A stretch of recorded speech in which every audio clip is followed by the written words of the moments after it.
안녕하셨습니까? 우리는 이제 지난 시간까지 중도에 대한 이야기를 했습니다. 중도는 불교의 가장 근본이 되는 이 세상을 바르게 보는 관점을 중도라고 부릅니다. 우리는 이 세상을 이해할 때 있는 것과 없는 것으로 구분해서 이 두 모순 구조 속에서 이 세계를 이해합니다. 그런데 부처님께서는 우리들이 세상을 보는 그와 같은 가장 근본적인 의식 구조에 문제가 있다. 이것은 세상을 바로 보는 정견이 되지 못한다. 이런 걸 깨달으신 거예요. 그래서 이제 부처님께서는 우리에게 정견을 깨달아서 일러주었고, 그게 바로 중도인 것입니다. 그래서 이제 중도에서 보게 되면 이 세상은 있는 것과 없는 것으로 나누어져 있지를 않습니다. 여러분들이 볼 때는 이 세상에는 있는 것은 있는 것이고 없는 것은 없는 것이죠. 그래서 여러분들이 생각할 때 가장 확실한 것은 있는 것은 있고 없는 것은 없다는 말입니다. 너무 쉬운 말 같지만은 사실은 이 말은 굉장히 중요한 의미를 지닙니다.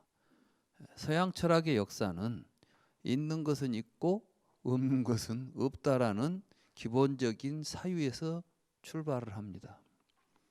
히랍에 파르메니데스라고 하는 철학자가 있는데, 이 철학자가 했던 말이 바로 있는 것은 있고 없는 것은 없다라는 말에서 이제 시작을 합니다.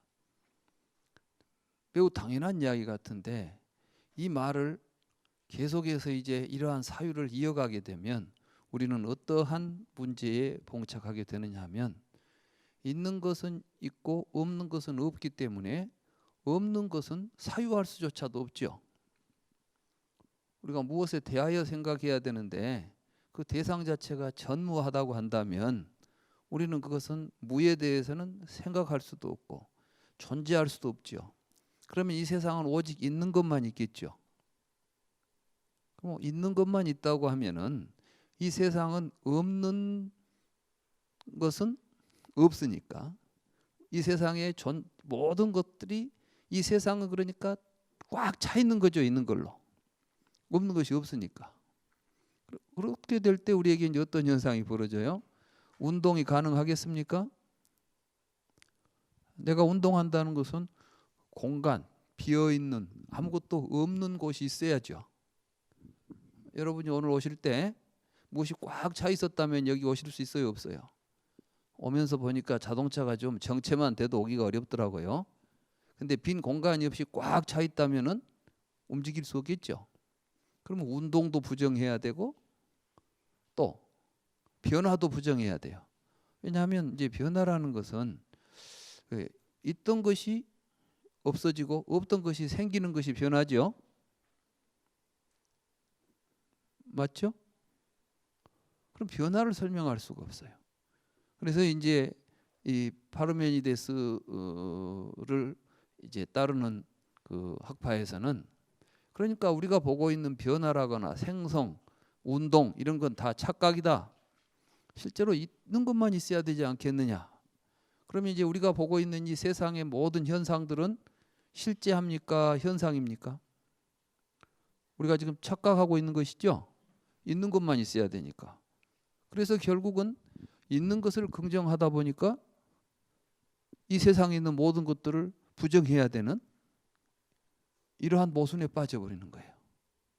그럼 또 이제 없는 것이 있다 할 수는 있겠어요, 없겠어요?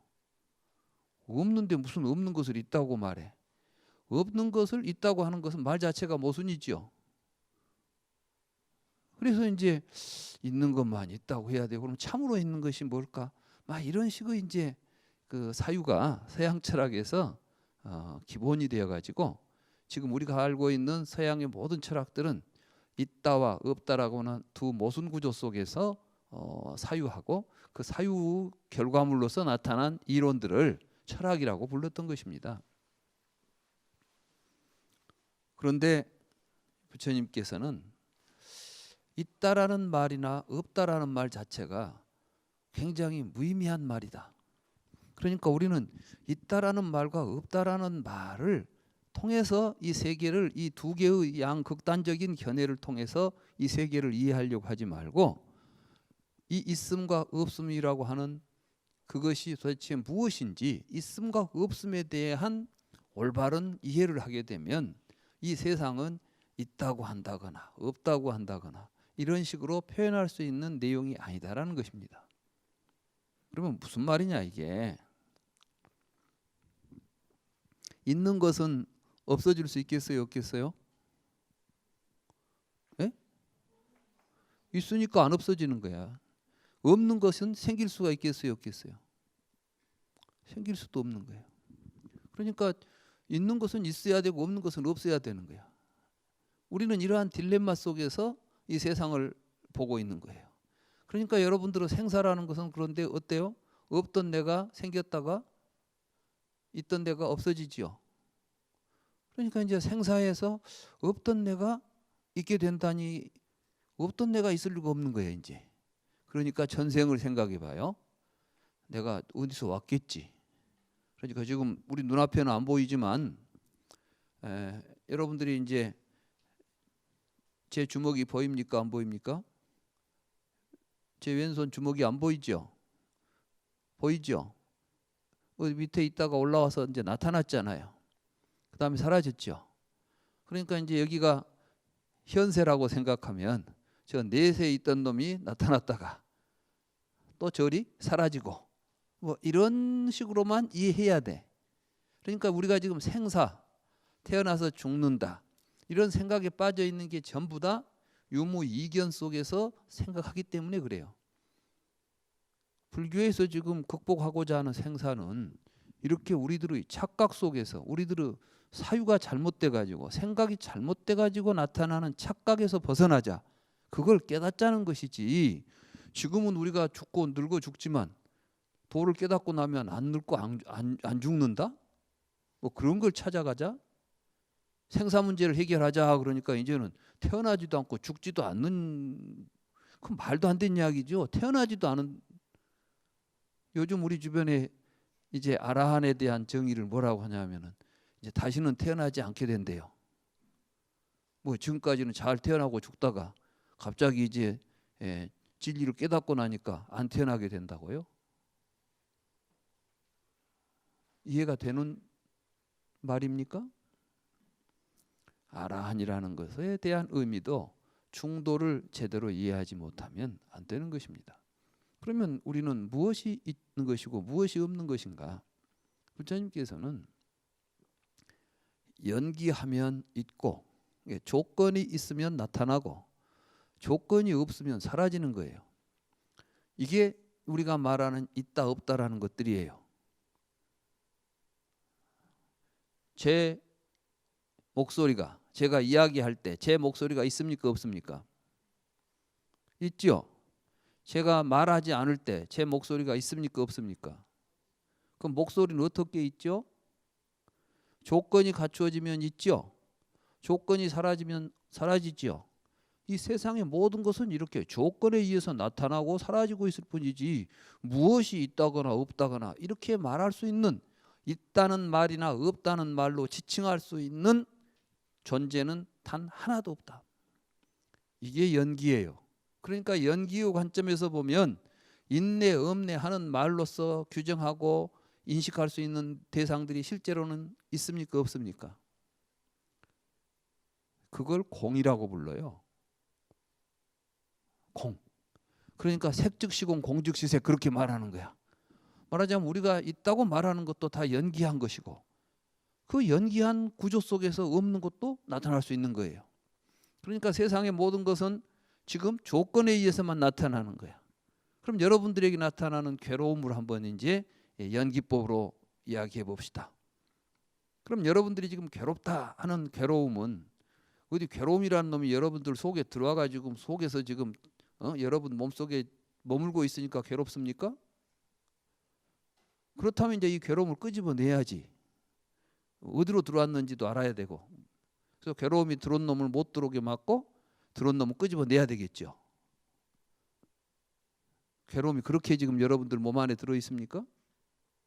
아니야. 여러분들의 마음을 괴롭게 할 수 있는, 여러분들이 괴로움을 느낄 수 있는 조건이 지금 갖추어져 있는 거예요. 그러니까 이제 괴로움에서 벗어나려면은 속에 있는 괴로움이 있어서 끄집어내는 게 아니라 주변의 조건을 정리해버리면 괴로움이 사라지는 거예요. 그렇죠?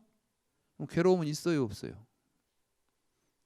괴로움은 조건이 있으면 나타나서 있고 그 조건을 없애버리면 괴로움은 사라지게 돼 있어. 그러니까 우리가 괴로움을 극복할 수가 있는 거예요. 이게 연기법이에요. 이걸 중도라고 불러요. 그래서 중도를 떠나서 이야기하는 모든 이야기는 같은 말을 해도 중도 입장에서 하게 되면 있다 없다는 말을 자유롭게 할 수 있죠. 왜? 연기하니까. 연기한다는 것을 가지고 우리가 있다 없다는 말을 사용할 때는 있다는 말이나 없다는 말을 사용했을 때 이게 오류가 있습니까? 없습니까? 없어요. 그러니까 중도 입장에서는 있다 없다 이게 자유롭게 우리가 쓸 수 있는 말이지만은 중도를 벗어나게 되면 똑같은 말을 하고 있어도 다 근본에 어긋나는, 실상에 어긋나는 이야기가 되는 것입니다. 이제 이러한 중도를 우리는 지난 시간에 여러 가지 관점에서 살펴보았죠. 그러니까 뭐 세계라는 것이 있어가지고 이것이 영원히 있냐 영원히 없냐 뭐 이런 이야기들, 이런 것들은 벌써 뭐가 있다는 생각을 하니까 하는 이야기예요. 세계라는 것은 연기하고 있어요. 세계가 없다는 이야기가 아니라 세계가 연기하고 있는데, 연기하는 세계는 어디에서 연기하느냐? 우리는 또 연기법을 이야기할 때 가장 기본적으로 부처님의 연기법은 마음에서 연기한다는 것을 이야기하는 거예요. 세상에 있는 모든 존재들은 여러분들의 마음에서 일어난 것들이에요. 기신론에 보면 심생즉 종종법 생이요 심멸즉 종종법 멸이다. 그러니까 마음이 일어나면 온갖 법들이 나타나고 마음이 사라지면 모든 법들이 사라진다. 이런 이야기가 있죠. 심생즉 종종법 생이요 심멸즉 종종법 멸이다. 이걸 원효대사가, 이 말씀의 의미를 원효대사가 무덤 속에서 이 해골바가지 물을 마시고 깨달은 거예요. 우리는 마치 원효대사께서 하신 말씀처럼 알고 있지만 사실은 기신론에 나온 말씀인데, 아마 이제 우리 원효대사께서 기신론 공부를 열심히 하셨겠죠. 근데 도대체 왜 마음이 일어나면 무엇이 나타나고 마음이 사라지면 뭐가 사라진다는 말이 도대체 뭘까? 그 깊은 뜻을 아마 알지 못했던 것 같아요. 그래서 이제 중국에 유학을 가서 불교 공부를 해야 되겠다 이렇게 생각을 하고 중국으로 가시다가 무덤, 이제 총간 무덤들이 있는 곳에 이제 하루 저녁을 머물게 됐는데 목이 말라서 물을 찾으니까 바가지에 물이 있더라는 거죠. 저녁에 보이지 않는 데서 그 물을 촥 마셨더니 그렇게 시원하고 맛있는 물이 이제 없어요. 그래서 이거 참 맛있다. 아침에 일어나서 그 물을 다시 찾아서 먹으려고 보니까 해골 바가지에 시체가 썩어 있는 물이 담겨 있더라는 거예요. 그러니까 어제 저녁에 맛있는 물은 내 마음이 맛있다고 느끼는 마음이 일어났을 때 맛있는 물이고, 지금은 내가 그걸 보고 역겨운 생각이 일어나니까 역겨운 물이 지금 내 앞에 있는 거예요. 그 도리를 가지고 세상의 모든 것들을 이제 살펴보니까 그게 일체법이다 그러는 거예요. 여러분 앞에 제가 있죠. 여러분이 보는 제 모습은 여러분은 눈으로 본 모습이에요. 말하자면 이 모습을 드러내는 마음이 여러분들에게 지금 일어나고 있는 거예요. 여러분들이 눈을 감으면 이 마음이 일어나질 않아. 그러니까 사실은 여러분들이 보는 바깥에 있는 모든 형태는 여러분들은 마음이 일어나서 지금 작동하는 모습인 것이지 밖에 그런 게 있질 않아요. 근데 우리는 그것이 마치 있다는 것으로 착각을 하고 있는 거예요. 이게 이제 전도몽상이에요. 이러한 진리를 우리는 모르고 있었어요. 부처님은 그걸 깨달은 것입니다. 그래서 이제 오늘부터 남은 시간 동안 할 이야기는 이러한 중도 입장에서 부처님께서 진리를 깨달았는데, 진리를 깨닫는다는 것을 철학적으로 말하면 진리를 인식했다 이렇게 말하는 거예요. 그러니까 이제 철학에서 인식론은 진리를 어떻게 우리가 알 수 있는가의 문제지요. 불교를 공부하는 목적은 생로병사의 괴로움을 벗어나기 위해서인데, 이 생로병사의 괴로움에서 벗어나려면 반드시 우리는 생로병사의 실상을 알아야 됩니다. 여러분들이 감옥을 탈출하려면 감옥이 어떻게 생겨 있는 줄 알아야 탈출하겠죠. 담장은 높이가 얼마고, 뭐 땅바닥은 어떻게 돼 있고. 그러니까 이제 담장이 높아서 넘어갈 수가 없으면 바닥을 뚫고라도 나와야 될 거 아니요. 그러니까 우리는 이제 우리가 우리의 어떤 실상을 알아야만 문제를 해결할 수가 있어요. 그러니까 우리 괴로움이 있다면, 우리가 괴로움을 극복하려고 한다면 우리를 괴롭게 하고 있는 이 괴로움의 실체가 뭔가 이걸 알아가지고 거기로부터 벗어날 수 있는 길을 찾는 게 불교인 것이죠. 그러니까 불교의 깨달음이라는 것은 그러한 목적과 의미를 가지고 추구하는 것이지, 그냥 맹목적으로 뭐 부처님이 앉아서 보리수나무에 앉아서 어떻게 하다 명상하다 보니까 뭐 새벽에 별이 솟아오르고 그걸 보니까 갑자기 뭐 깨달음이 탁 왔다. 이건 이제 소설 같은 이야기죠. 실제로 경전에서는 부처님이 뭐 그런 별 보고 갑자기 깨닫고 이러지 않아요. 그러니까 견명성오도했다는 이야기는 다분히 중국적인 이야기예요. 여러분들이 이제 우리가 부처님 성도를 이야기할 때 초파일 날 새벽에 떠오르는 별을 보고 반짝 깨달았다 그러잖아요.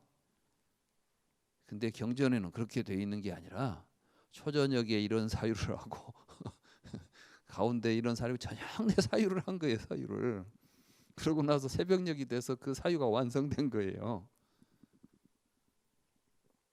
그러니까 불교는 우리가 지금 굉장히 그 애매하게 수행들을 하지요. 그냥 뭐 화두를 들고 있다가 뭘로 깨닫는다 이런 이야기들 하지 않아요. 도노 막 갑자기 그냥 깜깜한 속에 있다가 갑자기 탁 터진다. 무엇이 터지는지는 모르겠지만 그렇게 터지는 그건 뭐 부처님이 깨달는 것하고는 좀 문제가 달라요. 부처님께서는 뭘 깨닫게 되냐 하면 연기를 깨닫게 돼요. 그러니까 이제 우리는 분명히 해야 됩니다. 불교 공부를 통해서 뭘 깨달아야 되는가? 그냥 몰록 깨닫는다, 뭘 깨닫는다 이렇게 하면 몰록이라는 것은 그것은 그저 이 부사예요, 부사. 몰록이라는 것은 그냥 뜬금없이 갑자기 뭐 깨닫는다인데 내용이 없어요. 무엇을 깨닫냐는 것이 중요하지. 그걸 깨닫는데 단박에 깨달아도 좋은 것이고 닦아서 천천히 깨달아도 좋아요. 중요한 건 뭐냐면 무엇을 깨닫냐는 문제죠. 그런데 우리 지금 주변에서 무엇을 깨달을 것인가에 대한 문제는 없어져 버렸어. 그러니까 이제 말하자면 우리가 어디를 간다 그러면은 목적지를 정해놓고 가자 그러는데 단박에 갈 수 있다. 차근차근 갈 수 있다. 이런 이야기만 하지 어디를 가는데 그 이야기는 빠져 있는 거예요. 지금 우리 주변에. 그래서 뭐 깨닫자는 이야기는 하는데 뭘 깨닫자? 내용이 없어요.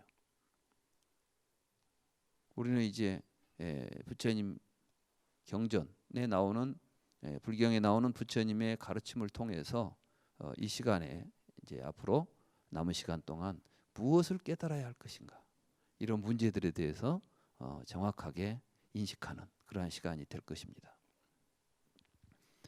바로 인식론이라고 하면 철학에서는 참된 존재 또는 참된 진리에 대한 인식을 우리가 어떻게 할 수 있는가 하는 그 이론을 다루는 분야를 철학에서 인식론이라고 부릅니다.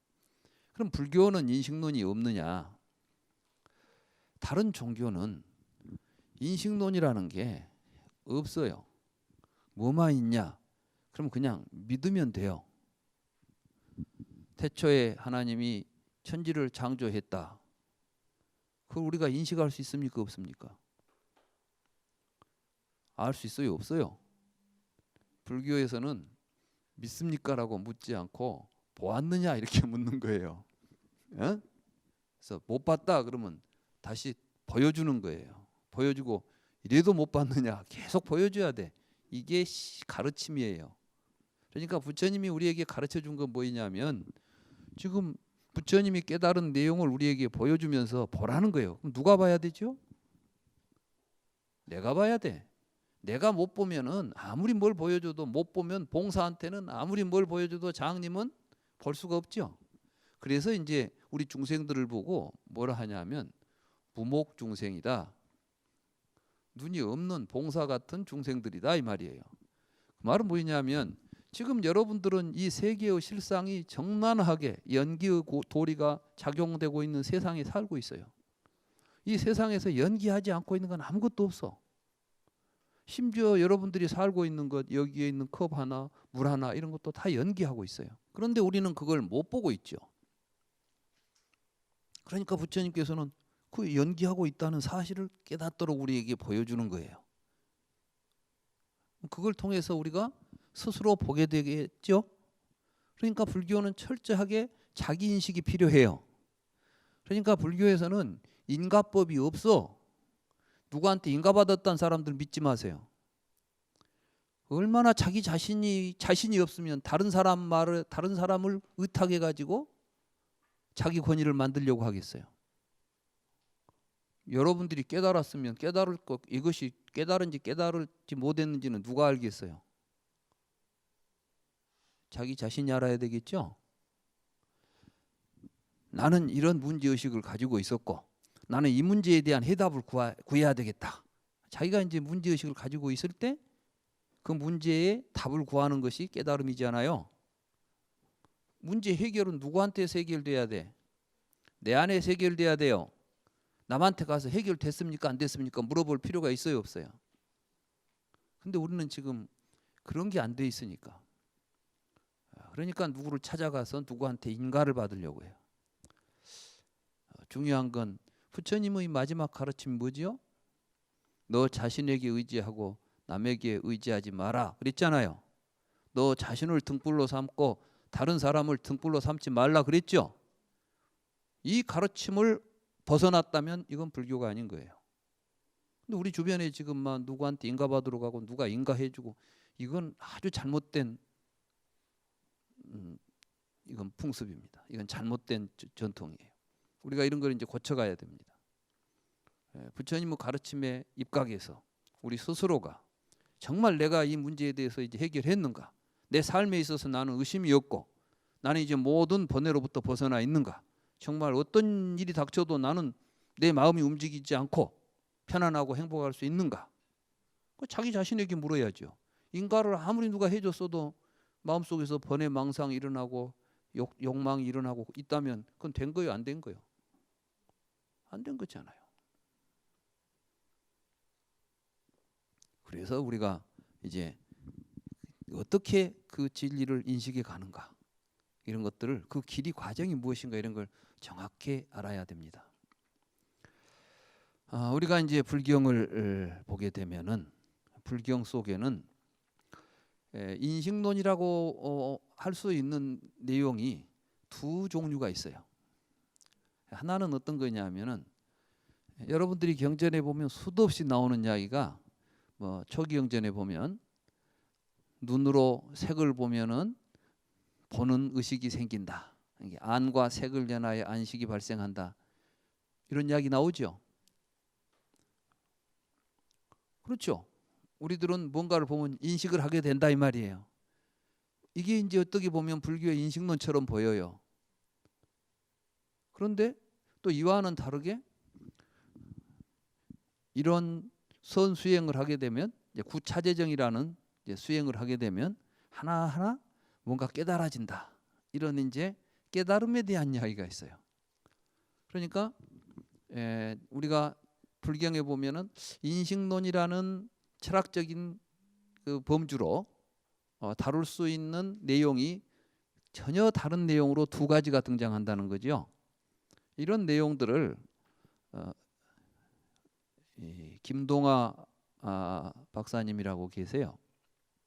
그분은 이제 우리 한국 불교학에서 현대 불교학을 이제 우리 한국에 기존의 강원을 중심으로 해서 이제 한문경전들 경전이나 외우고 했던 그 불교 공부법이 있었는데 개화기 이후에 이제 일본을 중심으로 해서 불교를 좀 더 현대적으로 이해하는 그러한 이제 학풍이 일어납니다. 그때 우리 한국에서 이제 그러한 내용을 일본에 가서 유학을 하셔가지고 현대적인 의미로 불교를 다시 재해석하고 강의를 시작하신 분이 김동아 박사님이라는 분이에요. 그분께서 이제 동국대 계시면서 사실은 이분은 우리 한국 근대 불교학에 그 토대를 놓으신 분이죠. 그래서 어찌 보면 이제 현대 근대 한국 불교의 불교학의 아버지다 이렇게 볼 수 있는 분이고 저도 이제 그분 책을 통해서 불교를 접했고 그분의 그 여러 가르침을 제가 이제 직접 뭐 강의는 못 들었지만 책을 통해서 많이 배웠습니다. 근데 이분이 이제 그걸 정확하게 잘 정리를 하셨어요. 여기 보면 여기 그 102쪽에 한번 잠깐 읽어볼까요? 붓다의 두 가지 인식설. 김동아 박사가 원시불교 사상에서 원시불교에서도 일심을 제법에 주로 하고 이로부터 일체의 현상이 연기되는 것이라고 보느니 많지 이에 인식론이 있어야 할 것은 당연한 일이다. 아니 단도직입적으로 말한다면 불교는 깨달음의 종교요 붓다는 깨달은 자이며 깨달음은 지식의 완성인 만큼 전 불교의 이론이 모두 인식론의 부분이 아닌 것이 없다. 그러니까 사실은 이제 불교는 근본적으로 인식론이 주가 돼 있어요. 참고로 이제 다음에 우리가 또 존재론을 이야기하게 되겠는데 불교에서는 인식론의 기초에서 존재론이 서요.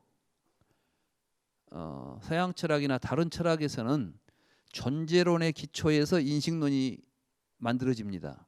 이 말은 무슨 말이냐면 일단 다른 모든 철학은 우리 밖에 무언가가 실제하고 있다. 우리와는 무관하게 무언가가 실제하고 있다는 것을 전제하죠. 그런데 그것이 무엇이냐라고 우리가 묻고 그것이 무엇인가를 바르게 인식하는 방법이나 또는 구조에 대해서 탐구하는 학문을 인식론이라고 불러요. 그러니까 존재가 있으니까 인식을 하죠. 쉽게 말하면 이게 책이죠. 왜 여러분들이 책을 인식합니까? 밖에 책이 있으니까 인식하는 거 아니에요. 여기 책상이 있죠. 왜 여러분들은 책상을 인식하죠? 밖에 있으니까. 그리고 밖에 있는 것을 우리가 아는 걸 인식이라고 불러요.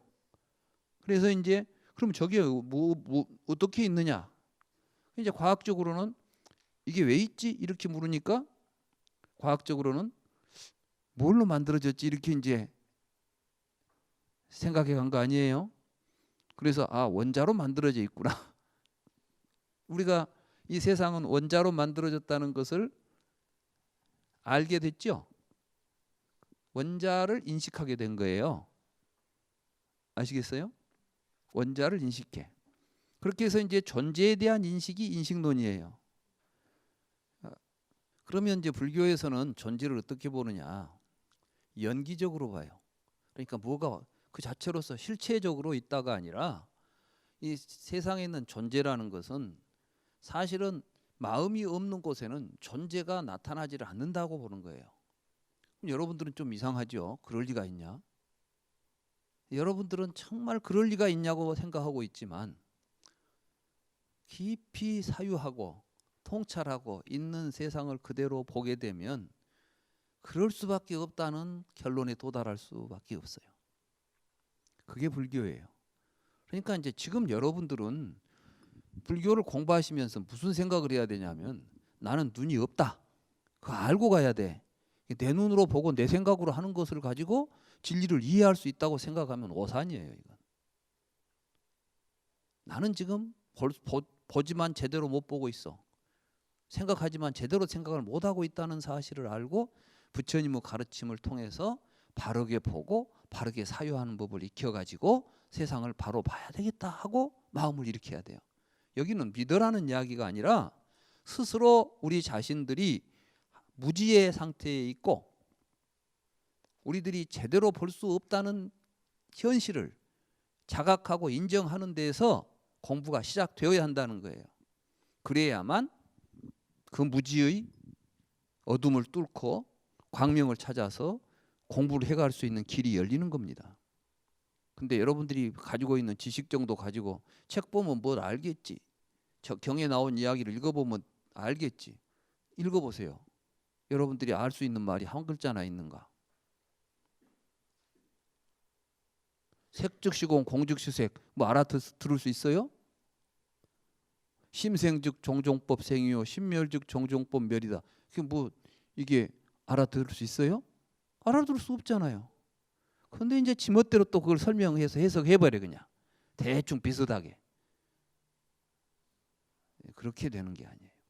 그래서 이제 두 가지 인식설이라는 것은 하나는 중생들이 어떻게 이러한 존재의 세계들을 만들어내고 있는지를 설명하고 있는 게 사실은 인식론이 아니에요. 그러니까 불교적으로 말하면 안과 색을 연하여 안식이 발생하고 그 식이 발생했을 때 촉이 발생해서 유가 발생한다 이런 이야기 있죠. 연기법에 보면은 안과 색을 연하여 안식이 발생한다. 그 안식이 발생해가지고 삼사가 화합하면 촉이다.